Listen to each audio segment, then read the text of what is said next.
नाशिक खबर न्यूज, जनतेचे हक्काचे व्यासपीठ। नाशिक शहरातील वाढत्या वृक्षतोडीच्या विरोधात आज पर्यावरणप्रेमींनी महापालिकेवर मोर्चा काढत तीव्र नाराजी व्यक्त केली। श्वासवारी झाडे वाचवा, नाशिक वाचवा या घोषणांखाली हा मोर्चा पार पडला। नाशिकमधील झपाट्याने कमी होत चाललेली हिरवळ आणि वाढती वृक्षतोड यामुळे पर्यावरणप्रेमींमध्ये संतापाचे वातावरण निर्माण झाले आहे। आज एक झाड तोडलं की उद्याचं भविष्य हरवलं असा इशारा देत नागरिकांनी ही केवळ वॉक नसून आपल्या अस्तित्वाची लढाई असल्याचे सांगितले।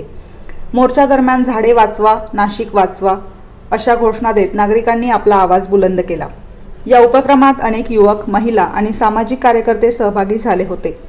पर्यावरण संवर्धनासाठी जनजागृती करणे आणि प्रशासनाचे लक्ष वेधणे हा या मोर्चाचा मुख्य उद्देश होता।